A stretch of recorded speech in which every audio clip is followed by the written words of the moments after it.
Olá a todos, chamo-me Ricardo Figueira e em conjunto com os meus colegas Paulo Oliveira e Carlos Costa vamos apresentar as principais novidades da nova versão 2024 que acabamos de lançar. Na nossa página web, que agora apresenta um novo grafismo, encontram todas as novidades desta versão de forma detalhada.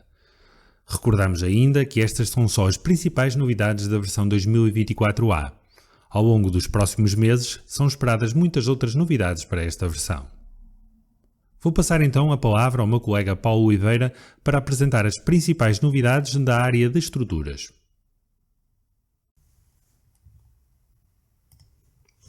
Olá a todos, venho apresentar as novidades mais relevantes da versão 2024A presentes nos programas direcionados para a área das estruturas. Vou começar pelo programa CIPCAD, que está direcionado para o projeto, cálculo e dimensionamento de estruturas de edifícios sujeitos a ações verticais, horizontais e a ação de fogo. Nesta nova versão surge um novo módulo rampas, que permite o cálculo e dimensionamento das lajes de rampas como elementos isolados da estrutura.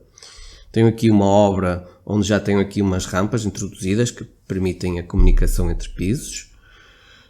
Para se criar uma rampa é necessário posicionar-se na planta onde arranca a rampa, tal e qual como se faz para a introdução das escadas. Depois, no comando rampas, define-se a referência, a largura da rampa, para que lado será a rotação da mesma, as cargas laterais que possam existir, por exemplo, de muretos, e a sobrecarga de utilização. Passa-se à definição do tramo.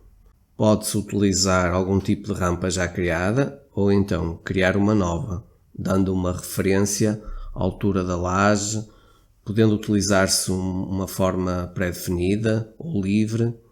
No caso da pré-definida, o utilizador pode escolher lance reto ou curvo e especificar a respectiva geometria. Em termos de definição dos apoios, podem indicar sem apoio. Nas opções de muro de betão e apoio em laje inferior ou superior, são geradas posteriormente cargas lineares verticais associadas ao peso próprio da rampa, revestimentos da mesma e sobrecarga. Essas cargas surgem sobre a planta inferior ou superior, conforme a seleção apoio na laje inferior ou laje superior. No caso da opção muro de betão, acrescenta o peso próprio do muro de betão ao valor da carga.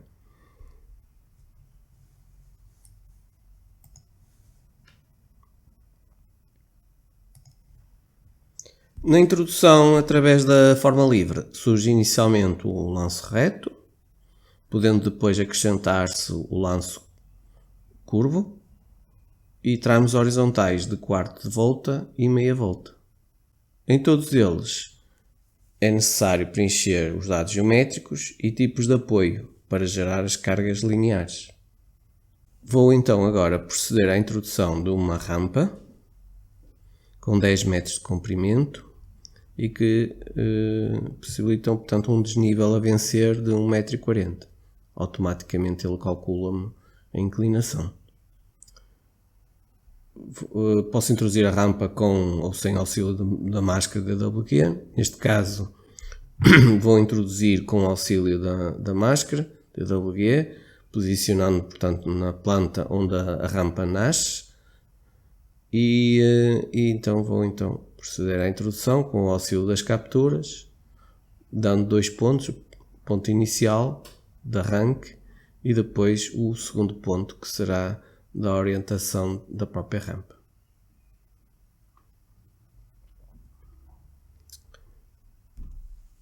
Posteriormente, estou aqui a visualizar agora a vista 3D da rampa.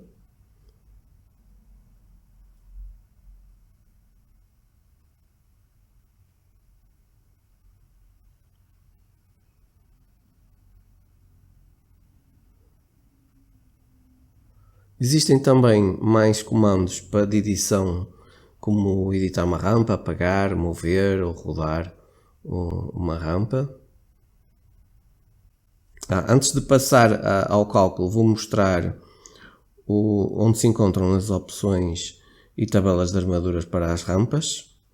O botão que se utiliza nas rampas é o mesmo que o selecionado para as lajes.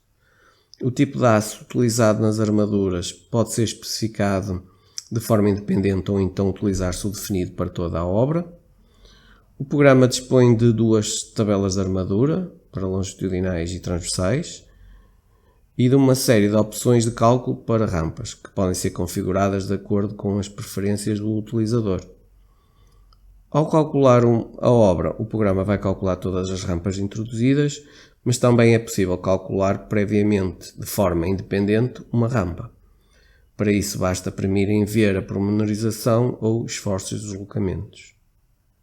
Salta uma mensagem de aviso, em que avisa o utilizador que é necessário adicionar armaduras de reforço ao esforço transverso em algum ponto da laje.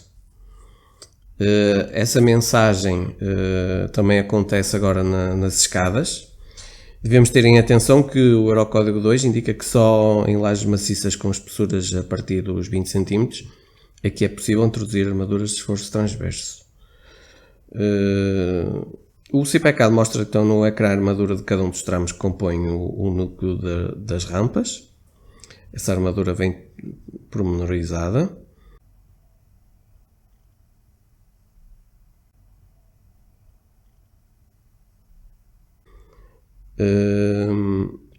Também é possível consultar numa vista tridimensional os isovalores de deslocamentos e esforços, incluindo o esforço transverso total, assim como a possibilidade de visualizar a deformada de cada tramo. Podemos ver até na área necessária para o esforço transverso e na vista, portanto, pormos uma vista XY e visualiza-se a respectiva área de armadura necessária a ser colocada para resistirem em termos de esforço transverso na rampa. Relativamente a saídas de resultados, foi criada, portanto, uma nova listagem direcionada para as rampas, com informação geral da obra e informação sobre cada núcleo de rampas, incluindo os resultados obtidos para os esforços e armaduras de cada tramo. Portanto, estas listagens também podem ser impressas diretamente para um periférico ou exportadas para um ficheiro em diversos formatos.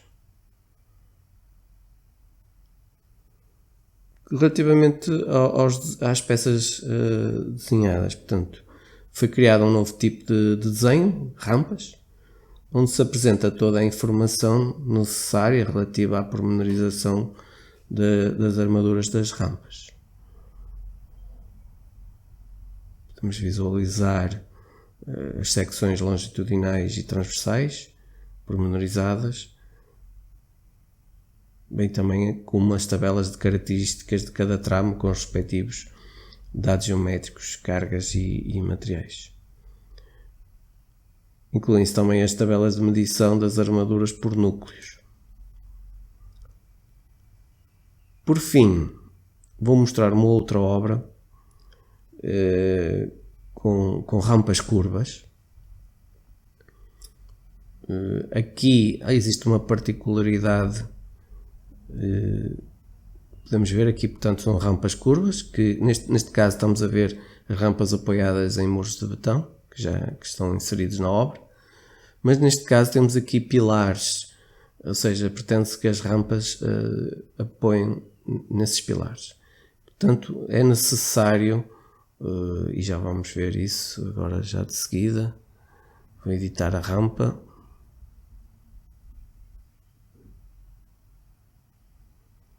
Esta rampa já está calculada. Portanto, quando se cria a rampa, é preciso definir os vários lanços.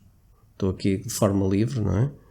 Indicando as suas características de geometria, mas sobretudo o primeiro é sem apoio, mas o segundo, como tem o pilar numa das faces que apoia, então indico que essa face lateral direita apoia na planta inferior, por exemplo, em que indico uma largura que é a largura do pilar, e por aí consecutivamente. Portanto, estou a ver agora aqui outro lanço que apoia em 2 pilares de cada lado e indico a sua largura. Desde a versão 2015A, o programa CPECAD dispõe do módulo Verificação do Ponçoamento. Este módulo permite a verificação de lajes com e sem reforços de ponçoamento, de acordo com os critérios, neste caso do Eurocódigo 2, que é a norma de betão que está selecionada, podendo selecionar outras normas também implementadas no programa. Vou aqui visualizar, portanto, através do comando gerar reforços, que é possível introduzir armaduras inclinadas ou de estribo, portanto, tendo em conta o que já existia desde a versão 2015A, onde se define a largura da viga e depois a armadura longitudinal e depois a disposição da armadura transversal, incluindo também a separação entre as armaduras. E ao aplicar esta armadura, o programa irá de imediato mostrar se está a cumprir ou não todas as verificações, podendo consultar as mesmas pormenorizadamente no programa. Agora passamos para um outro pilar e que neste caso vou mostrar então a novidade, que são os pernos. A utilização destes sistemas de pernos como reforço ao ponçoamento nas lajes tem a vantagem de aumentar, no fundo, o valor limite da resistência ao ponçoamento e evita, em muitos casos, a necessidade de aumentar a altura da laje. Ao premir na opção pernos, automaticamente salta para a possibilidade de se utilizar a armadura de ponçoamento do fabricante Peico, sendo necessário iniciar a sessão para se ter acesso à mesma. Todavia, pretendo primeiro mostrar a criação de forma genérica dos pernos, na qual se pode definir a disposição dos mesmos, sendo necessário criar as características do tipo ou tipos de pernos a utilizar, colocando a referência, uma referência para o desenho, caso assim o pretendermos, e depois introduzir todas as características do perno. Sendo um perno genérico, devemos utilizar um coeficiente de limitação da capacidade máxima da armadura segundo a norma, ou seja 1,5. Vamos ver que utilizando pernos de um fabricante já vem com um coeficiente maior que segundo a norma, uma vez que é fornecido através do documento ETA, European Technical Assessment. Vou importar pernos do fabricante Peico. Vou dar início à sessão e importo os 450 tipos de pernos. O programa faz um filtro aos pernos importados, tendo em conta as espessuras das lajes existentes na obra. Ao editar um perno, posso apenas consultar os valores e, neste caso, visualizo o valor do coeficiente de limitação da capacidade máxima da armadura, bem superior ao da norma e assim permitindo resistir muito mais. Vou proceder então à introdução dos pernos. Visualizo que não se cumpre uma das verificações relacionadas com, portanto, a área da armadura transversal é insuficiente. Eu logo vou aumentar o número de linhas, neste caso em X e em Y. Posso, através do comando editar 1 a 1, se quiser, ou então atribuir reforço, e desta forma, com atribuir, vou aumentar o número de linhas em paralelo relativamente aos pernos. E assim já aumentei a área da aço, portanto já passou a verificar. Relativamente à listagem, foi implementada uma nova listagem denominada ponçoamento, que substitui a listagem verificações de ponçoamento. Nesta nova listagem pode-se consultar, além das verificações, os dados dos elementos utilizados, como o reforço ao ponçoamento e também a medição. Portanto, e as respectivas verificações também, neste caso dos pernos e da outra armadura em estribo que tinha introduzido. Em termos de desenhos de peças desenhadas, mostra-se agora no desenho de reforços de ponçoamento, mostra-se a informação correspondente aos reforços de ponçoamento dispostos, a tal armadura em estribo e, no caso, os pernos. Tanto em planta como pormenorizadamente em corte.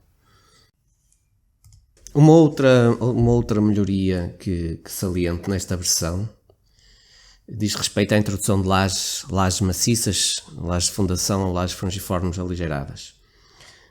Anteriormente o programa determinava automaticamente a direção da armadura longitudinal e transversal a partir da direção de uma viga ou de 2 pontos de passagem. A partir desta versão, o programa permite ao utilizador especificar a direção da armadura longitudinal, no caso de lajes maciças ou lajes de fundação, e permite, no caso das lajes fungiformes aligeradas, definir a direção das nervuras longitudinais, através das opções paralela a uma viga, perpendicular a uma viga e 2 pontos de passagem. Só como nota, alerto só para que no momento da definição quer da armadura longitudinal, quer das nervuras longitudinais, os utilizadores tenham atenção a viga, ou seja, onde estão a clicar com o cursor, porque estão a atribuir a direção dessa armadura longitudinal, dessas nervuras longitudinais, à viga mais próxima, segundo a viga mais próxima que estão a clicar. Seja paralela ou perpendicular, ou então indiferente se for 2 pontos de passagem. Isto porque, se não tivermos em atenção a esta situação, podemos ter depois a armadura longitudinal com diferentes orientações em planta. Estar numa direção X e outra armadura longitudinal estar na direção Y, por exemplo. Relativamente aos programas StrueBeam Steel e SIP-Connect, sendo que o StrueBeam Steel é um programa concebido para a pormenorização de estruturas metálicas, gerando os ficheiros DSTV para as máquinas de corte, enquanto que o SIP-Connect permite modelar e calcular as ligações, sejam metálicas ou de madeira, ou entre elementos metálicos e de madeira, ou ancoragens em elementos de betão. O SIP-Connect funciona de forma independente e também está integrado no programa StrueBeam Steel. Assim, em termos de novidades, nestes dois programas temos a implementação da gestão de perfis de secção duplo T, com cartelas. É possível importar os modelos estruturais que possuem cartelas, sendo que as cartelas implementadas são da mesma secção que o perfil laminado selecionado, e o utilizador pode definir o comprimento da cartela. No editor de ligações, quando se utilizam as operações ajustar barra ou chapa frontal, a cartela será deslocada na direção do perfil base para manter a maior altura possível no início da barra. A altura da cartela, medido de modo perpendicular do seu banzo e ao início da barra, é igual à altura do perfil base, restando a espessura de um banzo.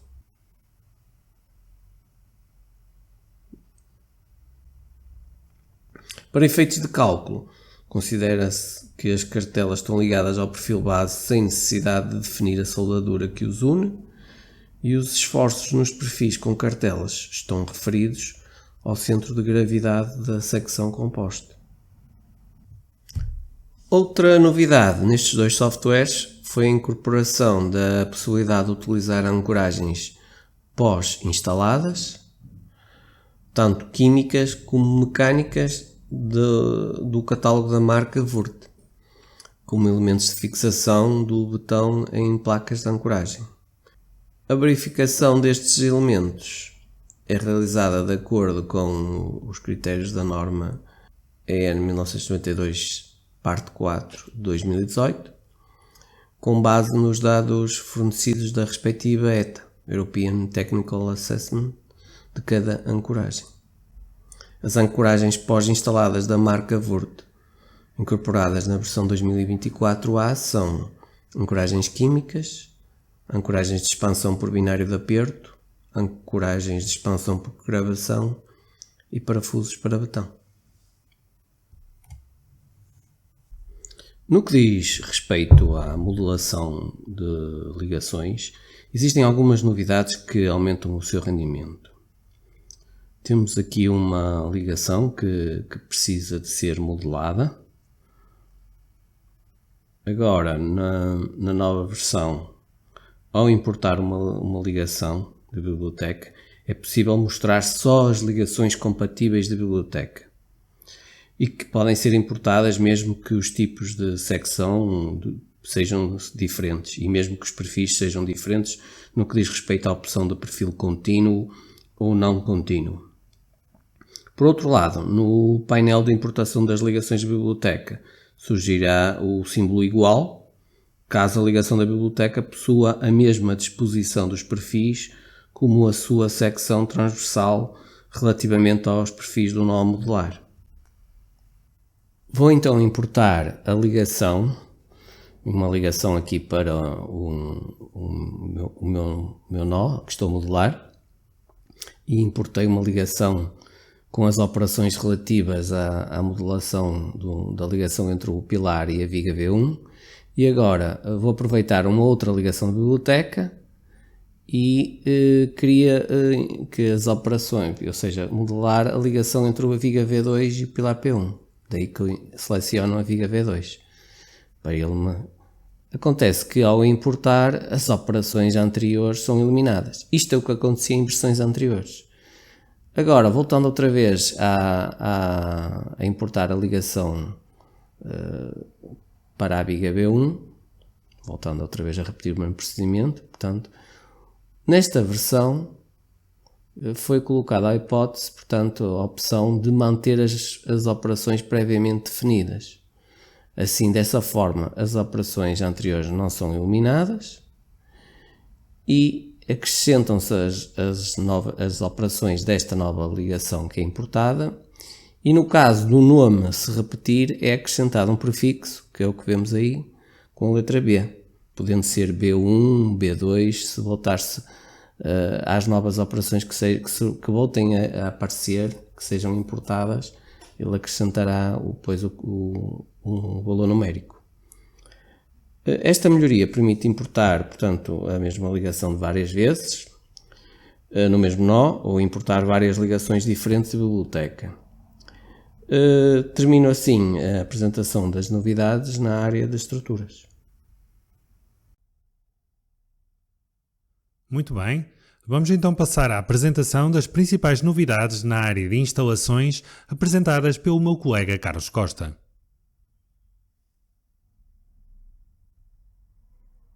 Olá a todos, começando pelo programa de instalações hidráulicas de extinção de incêndios, o SIP-Fire Hydraulic Systems, e relembrando que no último patch da versão 2023 este programa passou a ter um ambiente de trabalho 3D, com inúmeras vantagens, permite agora na versão 2024A fazer a introdução de emissores.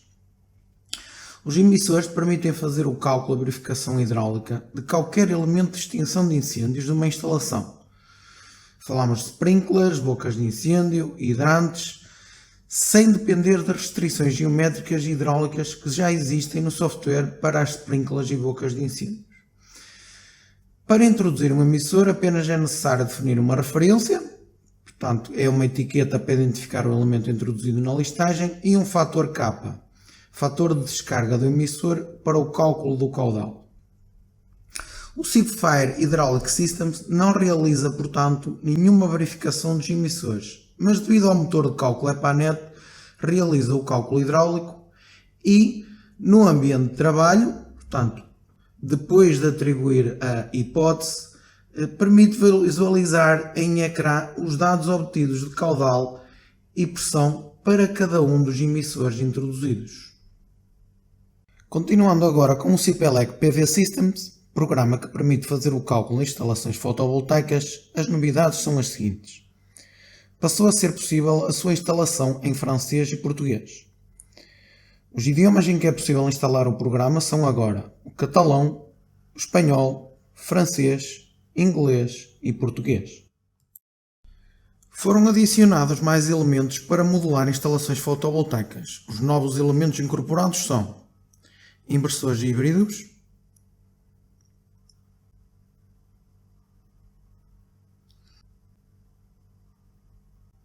baterias modulares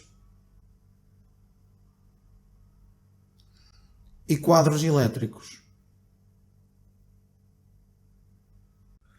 Ampliação do cálculo do pré-dimensionador. Como resultado da incorporação dos elementos inversores híbridos e baterias modulares, os tipos de instalações permitidas no pré-dimensionador foram aumentadas. Os tipos de instalações analisadas pelo pré-dimensionador são agora as seguintes: instalação isolada da rede com baterias monobloco, instalação isolada da rede com baterias modulares, instalação ligada à rede sem armazenamento, instalação ligada à rede com armazenamento e autonomia e instalação ligada à rede com armazenamento de excedentes. Introdução do conceito ramal. O conceito de ramal foi adicionado ao programa. Através da ferramenta Ramais, é possível criar ramais para posterior atribuição aos painéis que se encontrem no modelo. Uma vez efetuada esta atribuição, o programa verifica e calcula os parâmetros do ramal para o cálculo posterior da instalação completa.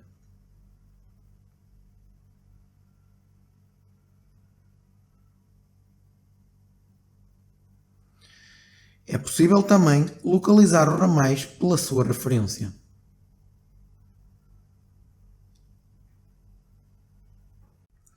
Seleção dos painéis solares.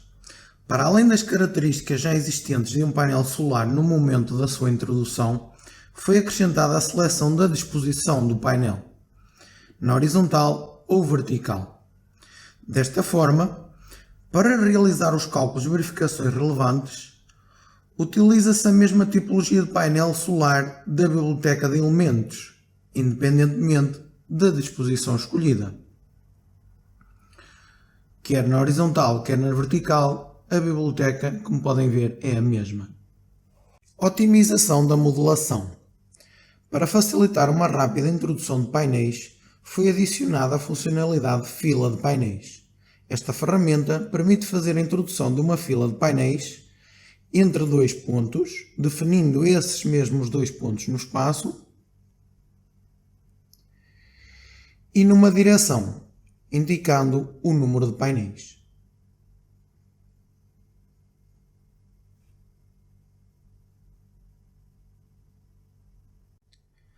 Geração de sombras a partir de painéis solares. Para a criação do perfil de sombras dos painéis solares, para além dos elementos arquitetónicos que produzem sombra sobre os painéis, o próprio painel solar foi adicionado a esta função como elemento de geração de sombras. Desta forma, é possível ter em conta a geração de sombras dos painéis solares entre si. Cálculo do fator de sombreamento por ramal. Com a introdução do conceito ramal, anteriormente referido, ao calcular e gerar o perfil de sombras dos painéis solares, é possível selecionar se se pretende fazê-lo por ramal ou por painel. Por painel, com esta segunda opção desativada, o programa calcula o fator de sombreamento independentemente de cada painel. Com a segunda opção ativada, ou seja, por ramal, o programa calcula o fator de sombreamento de cada um dos painéis de forma individual e aplica o mais favorável a todos os painéis do ramal. Otimização do cálculo da energia produzida. O cálculo da energia produzida pela instalação fotovoltaica já não tem em conta a inclinação ótima por período, inverno e verão. Para o cálculo do fator de inclinação, a nova versão tem em conta a inclinação ideal por mês em função da latitude do projeto. Por conseguinte, o cálculo da energia produzida por painel é mais rigoroso e preciso. Verificação e cálculo de instalações isoladas da rede. Na versão 2024, o consumo encontra-se na janela Condições de cálculo. Desta forma, este dado é partilhado entre o pré-dimensionador e o modelo, o que permite realizar no modelo o cálculo e verificação das instalações isoladas da rede a partir do referido consumo. Cálculo da cabelagem no separador unifilar. Devido à eliminação da restrição da modulação da cabelagem no separador instalação fotovoltaica, a parametrização da cabelagem juntamente com os cálculos e verificações da mesma são realizados no separador unifilar. É possível também consultar individualmente cada uma das verificações ou então consultá-las todas através de uma listagem completa. Compatibilidade com versões anteriores. As novidades implementadas na versão 2024 do CIPELEC PV Systems impedem que esta versão e as versões posteriores que possam surgir leiam obras criadas com versões anteriores. Estas obras podem ser lidas com a versão 2023.g ou com a versão com a qual foram criadas. Na plataforma beamserver.center é possível descarregar versões do CIPELEC PV Systems anteriores à última publicada. Em qualquer caso, recomendamos que para obras novas utilize sempre a última versão. No CIP Plumbing Sanitary Systems, programa que permite fazer o dimensionamento de redes prediais de drenagem de águas residuais e pluviais, as novidades são as seguintes. Introdução da instalação num novo ambiente de trabalho 3D. E aqui, como nota relevante, referir que devido a esta profunda alteração é aconselhável, caso tenha obras iniciadas em versões anteriores a esta 2024.a, que este termine nessas versões. Outra novidade é a geração automática dos esquemas de tubos de queda. Um novo catálogo de ralos ou sumidouros. Um novo catálogo de estações de bombagem em caixas de visita pré-fabricadas. Um novo catálogo de acessórios do tipo válvulas de admissão de ar e verificações. Um novo catálogo de separador de gorduras, separadores de hidrocarbonetos e sistemas de biofiltração e suas verificações.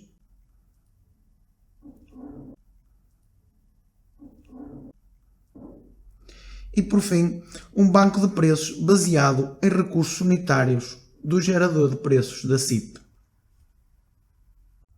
Ou seja, a partir da versão 2024.a é possível gerar um banco de preços de recursos unitários a partir do gerador de preços da CIP.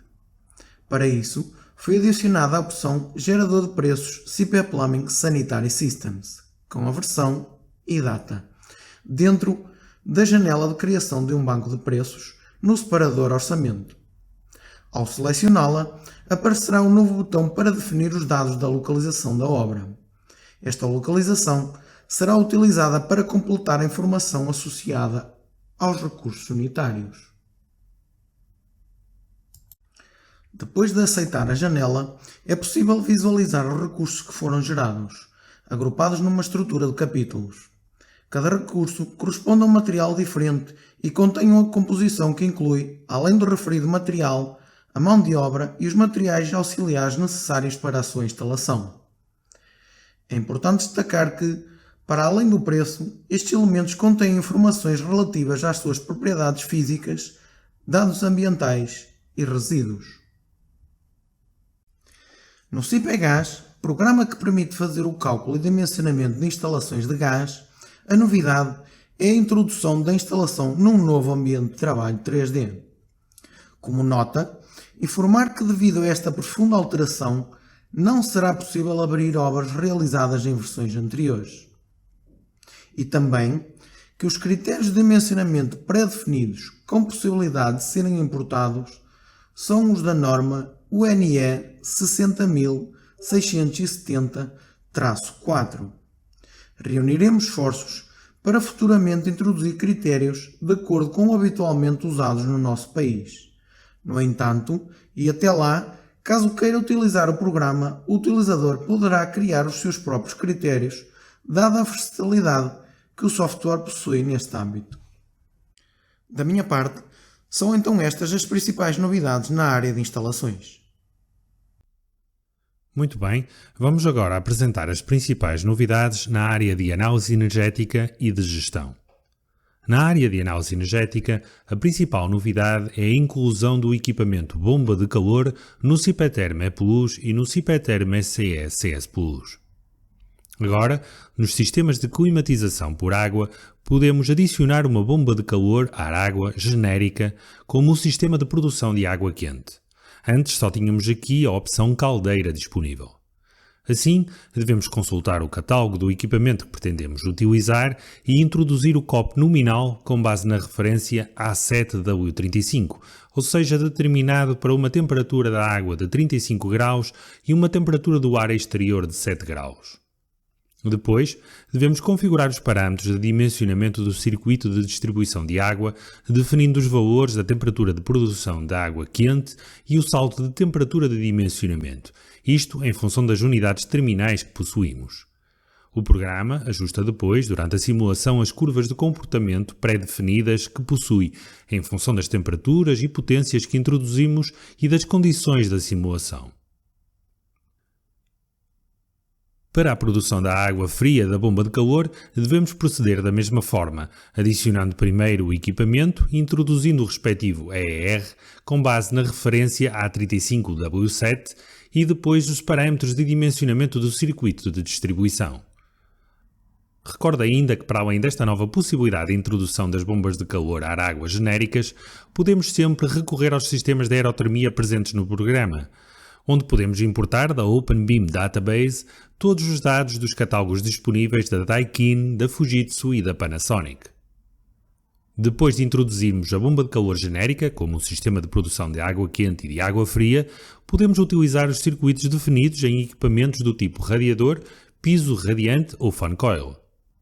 Podemos ainda utilizar os circuitos definidos em unidades de tratamento de ar novo e em unidades de tratamento de ar de sistemas por ar de caudal constante. Por fim, após a simulação, podemos consultar os rendimentos calculados pelo programa para os equipamentos de produção para aquecimento e arrefecimento. Para isso, basta aceder ao relatório de consumo e consultar o ponto 2, onde encontramos os rendimentos para a bomba de calor introduzida. Estes valores podem ser muito próximos aos introduzidos anteriormente, no caso de os parâmetros de dimensionamento introduzidos serem iguais ou semelhantes aos valores de referência utilizados na determinação do COP ou do EER, ou podem variar, como é aqui o caso do valor do rendimento estacional para a produção de água quente, uma vez que tínhamos considerado uma temperatura de produção de água quente acima da temperatura de referência considerada para a determinação do COP de acordo com o catálogo do fabricante. Na área de gestão, gostava de referir a atualização da nossa base de dados de trabalhos de construção, o gerador de preços. Nesta primeira versão, na 2024A, atualizamos os preços e os catálogos de 10 dos fabricantes presentes no gerador de preços. Efetuamos também atualizações da estrutura da base de dados, criando novas secções, como é o caso das paredes divisórias de tecidos metálicos, onde encontramos a parede divisória de painéis de malha de aço. Efetuamos também uma reestruturação da secção remates de pavimento, onde podemos encontrar agora vários tipos de rodapés especiais, em aço inox, em alumínio ou para ocultar cabos. Ainda ao nível dos pavimentos, podemos encontrar agora na secção carpetes e tapetes novos artigos relacionados com as carpetes de entrada e os perfis de transição.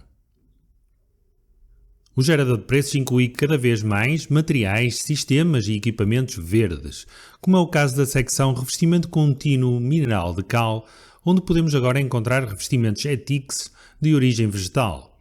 No artigo podemos depois selecionar se pretendemos painéis de isolamento em fibras de madeira ou em aglomerado de cortiça expandido. Estas soluções juntam-se a outras soluções verdes que adicionamos recentemente ao gerador de preços, como foi o caso dos agregados reciclados, de betão de cal para fundações, de estruturas em madeira ou de madeira e palha. Por fim, antes de terminar, gostaria de referir duas novidades comuns a todos os programas da versão 2024. A primeira trata-se da nova forma de autenticação na plataforma Beam Server Center. Agora, ao acedermos pela primeira vez a uma aplicação na versão 2024, ou quando pretendemos realizar a autenticação na plataforma BIM Server Center a partir de qualquer aplicação, ao clicar sobre a opção Iniciar sessão, vamos ser reencaminhados para o nosso navegador, onde devemos iniciar sessão com a conta do BIM Server Center que pretendemos utilizar, isto se ainda não o tivermos feito.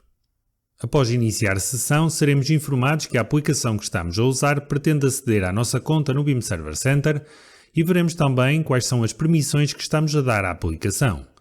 Após clicarmos em Permitir, podemos depois voltar à aplicação e imprimir em Aceitar na janela para terminar a autenticação. Ficamos assim com a aplicação conectada à nossa conta do BIM Server Center. A segunda novidade comum a todos os programas da versão 2024 que gostava de referir é a nova forma de conexão das aplicações com o BIM Server Center. As aplicações SIP da versão 2024 já não precisam da aplicação BIM Server Center Sync, que se instalava paralelamente com qualquer aplicação SIP. Esta aplicação, que podia ser encontrada junto ao relógio, tinha a função de sincronizar a pasta local de projetos do utilizador com a plataforma BIM Server Center. Agora, a partir da versão 2024, cada uma das aplicações comunica diretamente com a plataforma colaborativa BIM Server Center. Desta forma, a comunicação torna-se mais rápida, pois por um lado deixamos de ter tempos de espera nas comunicações entre a aplicação que estávamos a utilizar e o BIM Server Center Sync, e por outro lado, desta forma só descarregamos o conteúdo do projeto que necessitamos e não todo o conteúdo como acontecia antes. Com esta alteração, fizemos também algumas melhorias na interface de comunicação com a plataforma. Agora, quando vamos selecionar o projeto ao qual vamos vincular-nos, temos uma janela com um novo aspecto. Ao clicar sobre Selecionar projeto, podemos ver os vários projetos que possuímos, sendo que agora os nossos projetos aparecem em azul e podem ser filtrados. Clicando depois sobre a lupa à direita, podemos ver também detalhes sobre as várias contribuições do projeto. Clicando sobre Configuração, podemos ver que agora, com estas alterações na versão 2024, os ficheiros são só colocados em cache local, que podemos alterar nesta janela. Por fim, recordamos que se estiverem ainda a trabalhar com aplicações anteriores à versão 2024, vão continuar a necessitar de utilizar a tal aplicação BIM Server Center Sync. Podem a qualquer momento descarregar a versão mais recente desta aplicação, acedendo à plataforma BIM Server Center e selecionando no canto superior direito a opção Sync.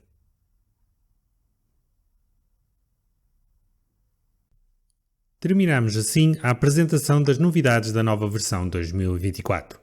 Esperamos que tenham gostado. Despedimos-nos agradecendo a todos a vossa presença. Uma boa tarde a todos.